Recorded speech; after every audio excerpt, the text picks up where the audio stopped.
Ce journal vous est offert par le FPI, Fonds de promotion de l'industrie, votre partenaire privilégié pour la réussite de vos projets.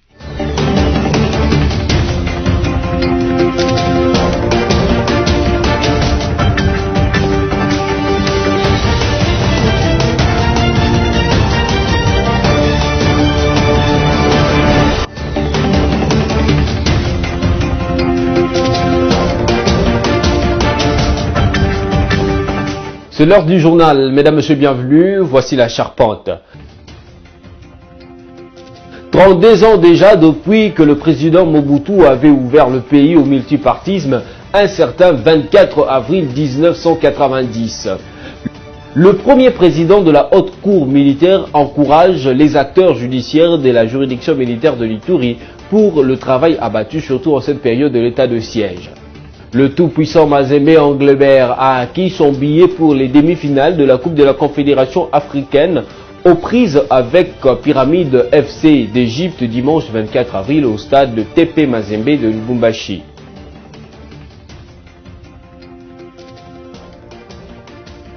Encore une fois de plus, bienvenue à tous. À l'Assemblée nationale, une plénière a été convoquée ce lundi 25 avril 2022 avec comme seul ordre du jour la poursuite du débat général sur la proposition de la loi électorale débutée vendredi dernier.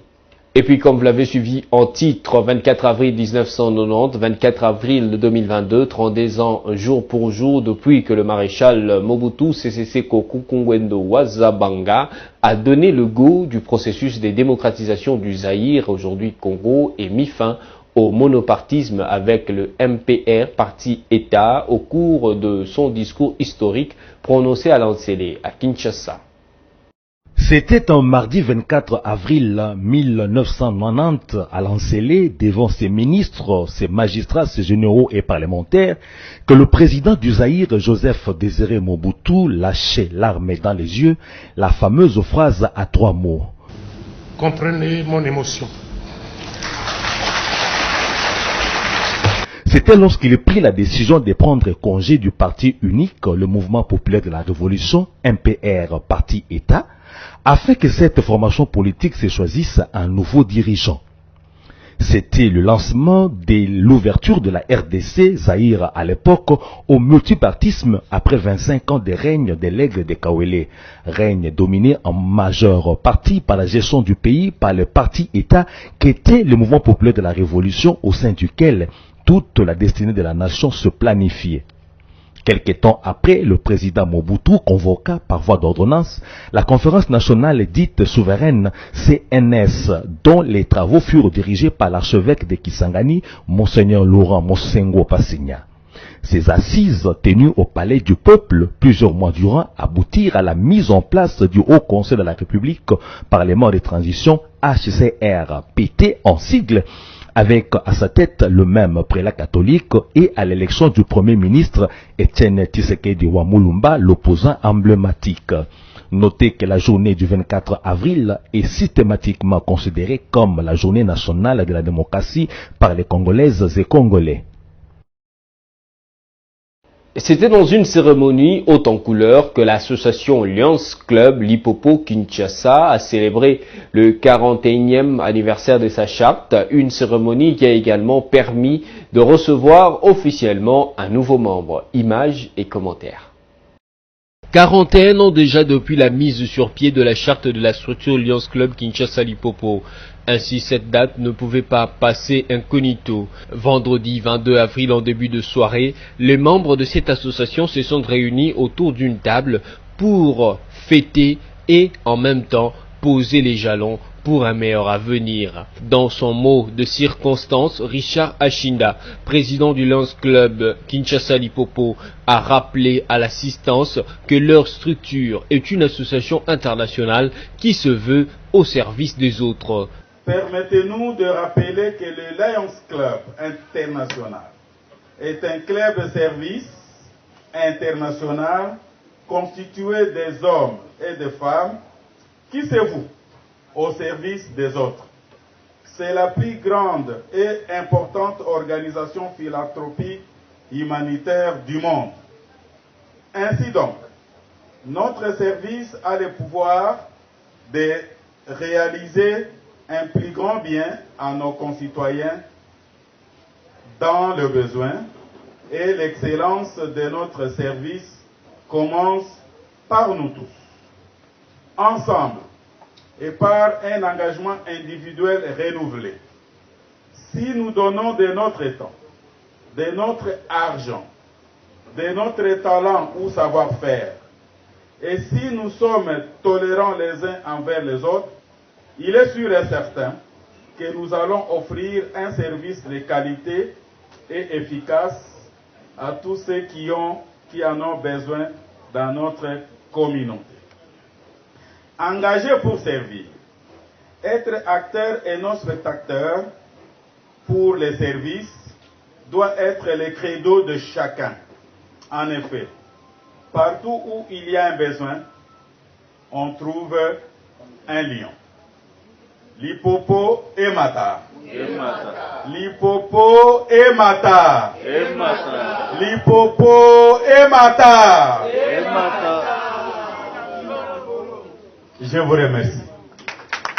Un autre temps fort ayant marqué cette célébration était l'entrée officielle d'un nouveau membre du club. Il s'agit de Raymond Kitondala, parrainé par le président Richard Achinda. Devant tous les membres et les invités, les insignes du club lui ont été remis après la lecture de son acte d'engagement. En présence des membres du Lions Club Kinshasa Limpopo, je m'engage solennellement à respecter la Constitution et les statuts du Lions Club international et ceux du club, assister régulièrement à toutes les réunions, soutenir toute activité au club, payer promptement mes cotisations. C'est un repas de famille qui a été partagé à la fin de la cérémonie, le tout sous le regard du gouverneur du Lions Club et du deuxième vice-gouverneur. 24 avril 2016, 24 avril 2022, déjà 6 ans depuis que Papa Wemba a quitté la terre des vivants. Pour cette commémoration, plusieurs activités ont été organisées à Kinshasa comme ailleurs. Au passage, à Kinshasa, Salfo est allé se recueillir sur la tombe de Papa Wemba. Regardez. C'était quelqu'un de qui j'étais beaucoup proche, quelqu'un avec qui je parlais beaucoup. Donc aujourd'hui qu'il n'est pas là, chaque fois que le temps me permet de venir se recueillir sur sa tombe, c'est vraiment avec honneur que je viens le faire. Et puis Papa Wemba est tombé à Abidjan et il fallait que pour cette commémoration, au moins je puisse venir représenter toute la Côte d'Ivoire avec le commissariat général du FEMUA. Donc c'est quelque chose qui va se perpétuer. Et en tout cas, chaque année, chaque fois que le temps nous permettra, on sera là pour commémorer cette journée-là. Et à la suite de Madame le ministre, que nous allons encore promouvoir cette journée, pour qu'elle soit dans la mémoire collective de tous les Africains, dans la mémoire collective du monde entier, que cette journée soit célébrée comme il se doit, afin qu'on rende hommage à un digne fils de l'Afrique. En tout cas, merci à Papa Wemba pour ce qu'il a fait pour le continent. Et comme c'est écrit sur la gerbe de fleurs du commissariat général du FEMUA, c'est pour toujours qu'il sera gravé dans nos cœurs et dans nos mémoires. Que son âme repose en paix. Merci. Tout à fait autre chose à présent. Le premier président de la Haute Cour encourage les acteurs judiciaires de la juridiction militaire de l'Ituri pour le travail abattu dans les délais prévus par la loi en cette période de l'état de siège. Déclaration faite dimanche 24 avril avant de s'envoler pour Goma, deuxième étape de sa mission à l'est du pays. Les décisions judiciaires sont rendues dans les délais par la Cour militaire de l'Ituri à cette période de l'état de siège, ce qui permet de désengorger la prison centrale de Bunia et de surcroît combattre la corruption et la tracasserie judiciaire, mais aussi l'administration et la justice militaire collaborent étroitement. Constat du premier président de la Haute Cour militaire au terme de sa mission de 3 jours au chef-lieu de la province de l'Ituri. Globalement, je dirais que les choses marchent tel que nous l'avions exigé, c'est-à-dire les magistrats qui sont ici, je parle du siège, et je sais que c'est la même chose du côté du parquet, font un effort pour respecter la loi et traiter les affaires conformément au droit. Occasion pour le lieutenant général Mutombo Katalai d'appeler la population de l'Ituri à continuer de faire confiance à la justice. Oui, je voudrais dire à la population de l'Ituri qu'elle doit continuer à faire confiance à la justice. Elle est là non pas pour, je dirais, innocenter le malfaiteur, aggraver la situation de l'innocent, mais elle est là pour trancher. Après l'Ituri, la délégation de la Haute Cour militaire se rendra au Nord Kivu pour poursuivre sa mission. Disons-le, en cette période de l'état de siège, la collaboration entre l'administration et la justice militaire est au beau fixe en Ituri. Le gouverneur militaire, le lieutenant général Lubuyanka Johnny, apporte un appui détail pour le bon fonctionnement des instances judiciaires, dont l'apport dans la lutte contre les auteurs de violences en Ituri est considérable, en ce sens que de nombreux membres du mouvement insurrectionnel ont été mis aux arrêts. À ce jour, certains d'entre eux ont été condamnés et purgent leur peine à la prison centrale de Bunia. D'autres, par contre, continuent de comparaître et attendent d'être fixés sur leur sort. Et en sport, le tout-puissant Mazembe Anglebert de la République démocratique du Congo s'est qualifié pour la demi-finale de la Coupe de la Confédération africaine de football après avoir battu Pyramide FC d'Égypte sur la marque des 2-0 dimanche 24 avril au stade de la commune de Kamalondo à Lubumbashi en match de quart de finale retour de cette compétition. Sami Bosongo. Le tout-puissant Mazembe, depuis le début de cette édition de la Coupe de Confédération de la CAF, est intraitable à domicile. Cette réputation a été confirmée une fois encore dimanche 24 avril aux dépens du Pyramides FC en match au retour des quarts de finale de cette compétition.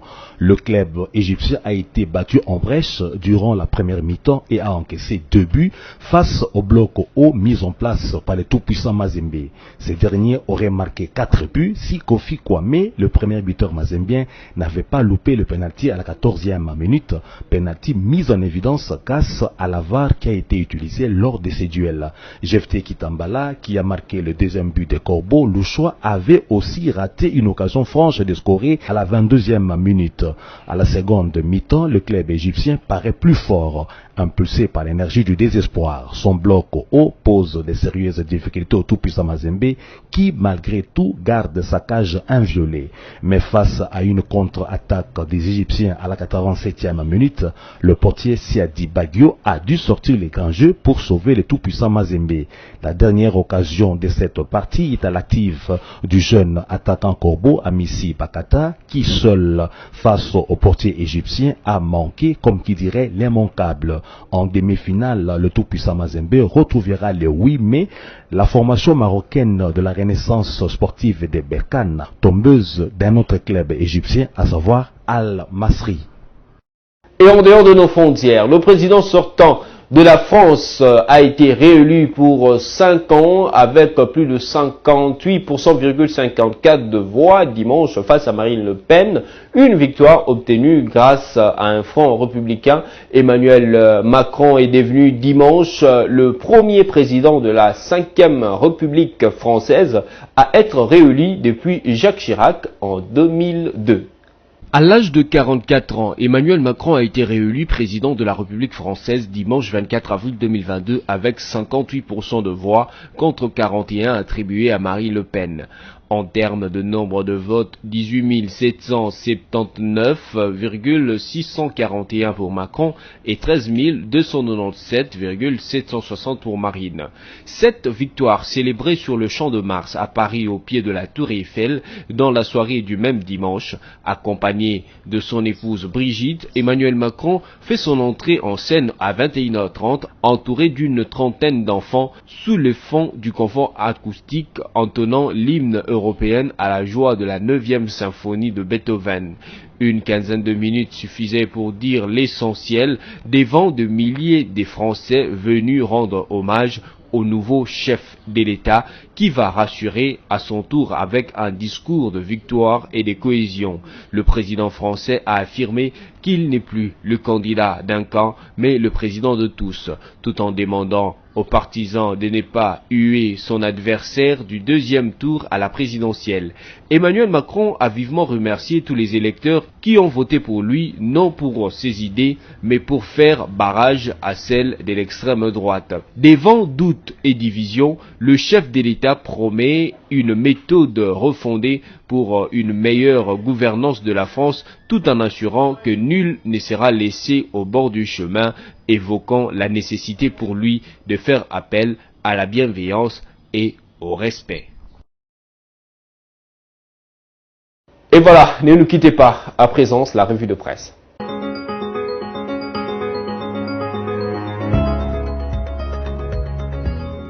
Bonjour.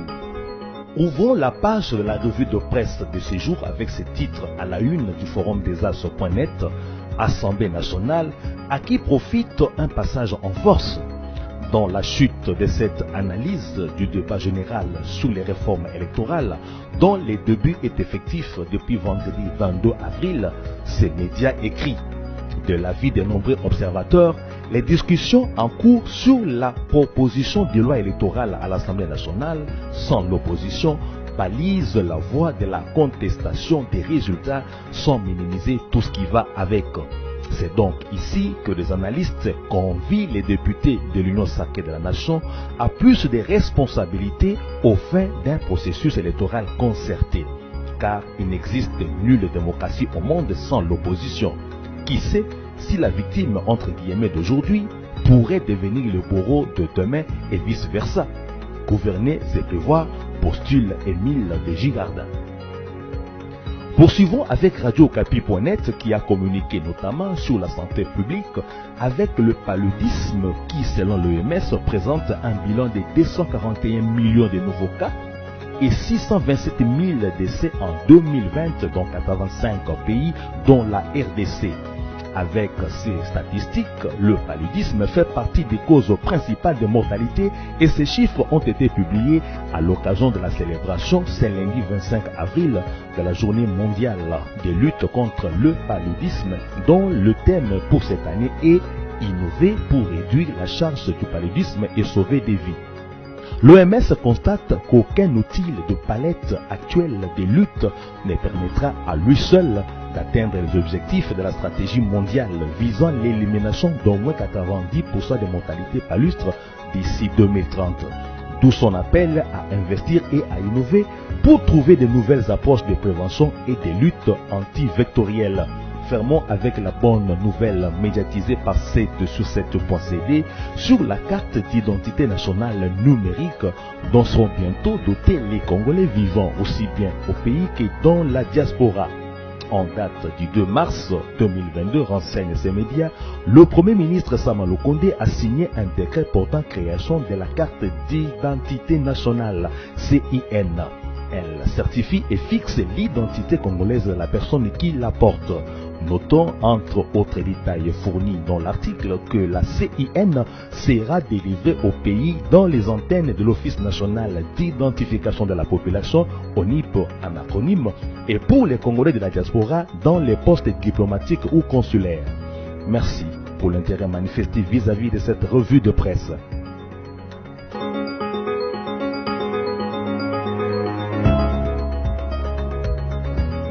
Merci d'avoir suivi avec beaucoup d'intérêt la revue de presse rendue par Samy Bosongo. Pour ceux qui nous ont pris chemin faisant, voici pour vous le rappel des principaux titres de ce journal. 32 ans déjà depuis que le président Mobutu avait ouvert le pays au multipartisme, un certain 24 avril 1990. Le premier président de la haute cour militaire encourage les acteurs judiciaires de la juridiction militaire de l'Ituri pour le travail abattu, surtout en cette période de l'état de siège.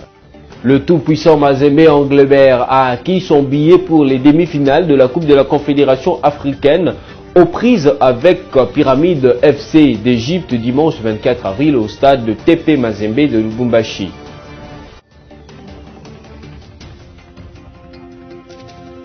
Et c'est par ici que s'achèvent les JT sur BSC TV. Tous les plaisirs a été pour nous de vous informer. On va sans doute se retrouver la fois prochaine, toujours avec le même plaisir. Portez-vous bien.